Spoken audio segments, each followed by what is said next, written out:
नमस्कार। आकाशवाणी चंडीगढ़ से प्रादेशिक समाचारों के साथ मैं गुरजीत कौर। वेव्स शिखर सम्मेलन के हिस्से के रूप में भारत आज पहली बार ग्लोबल मीडिया संवाद की मेजबानी करेगा। वैश्विक मीडिया और मनोरंजन परिदृश्य के साथ भारत के जुड़ाव की दृष्टि से ये अत्यंत महत्वपूर्ण आयोजन है। कल प्रधानमंत्री नरेंद्र मोदी ने इस 4 दिवसीय सम्मेलन का उद्घाटन किया।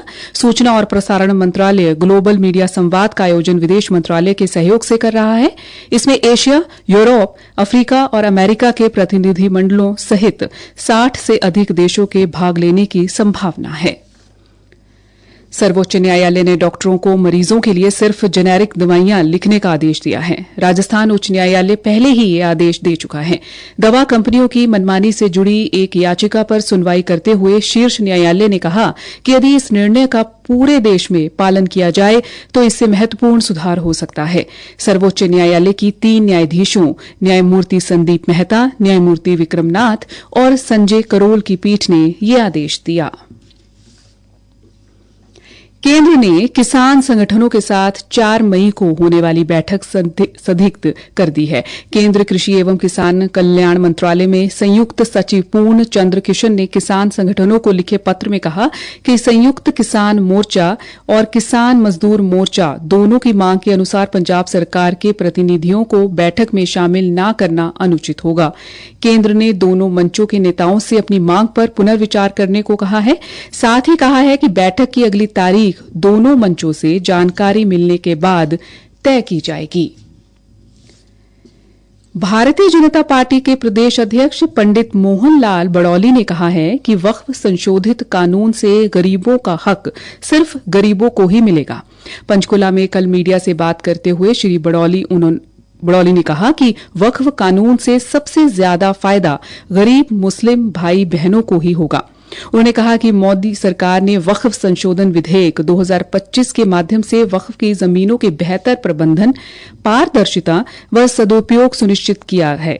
उन्होंने कहा कि ये कानून वक्फ की संपत्ति का उपयोग गरीब मुसलमानों और उनके बच्चों की शिक्षा और स्वास्थ्य सुविधा को सुनिश्चित करने में महत्वपूर्ण भूमिका निभाएगा। श्री बड़ौली ने कहा कि वक्फ के नया संशोधित कानून वक्फ संपत्तियों के सुव्यवस्थित उपयोग एवं पारदर्शिता के लिए ठोस कदम साबित होगा। उन्होंने कहा कि विपक्ष की पार्टियों के कुछ नेता लोगों को भ्रमित करने में लगे हुए हैं।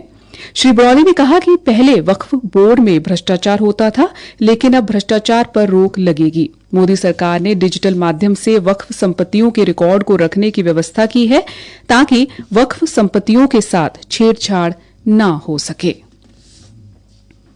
भारत के चुनाव आयोग ने मतदाता सूचियों की सटीकता में सुधार लाने और मतदान प्रक्रिया को नागरिकों के लिए और अधिक सुविधाजनक बनाने के उद्देश्य से एक नई पहल की है। हरियाणा के मुख्य निर्वाचन अधिकारी पंकज अग्रवाल ने बताया कि आयोग अब भारत के महा रजिस्ट्रार से मृत्यु पंजीकरण डेटा इलेक्ट्रॉनिक रूप से प्राप्त करेगा। इससे ये सुनिश्चित होगा कि निर्वाचन पंजीकरण अधिकारियों को पंजीकृत मौतों के बारे में समय पर जानकारी मिल सके।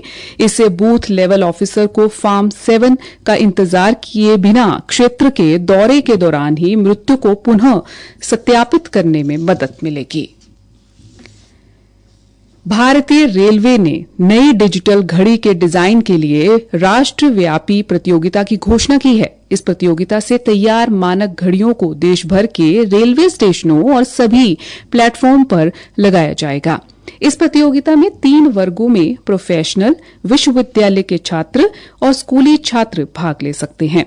रेलवे के सूचना और प्रचार कार्यकारी निदेशक दिलीप कुमार ने कहा कि प्रतियोगिता में प्रथम स्थान पर चुने गए घड़ी के डिजाइन को 5 लाख रुपए का पुरस्कार दिया जाएगा। इसके अतिरिक्त सभी तीनों वर्गों में 50-50 हजार के 5 सांत्वना पुरस्कार दिए जाएंगे।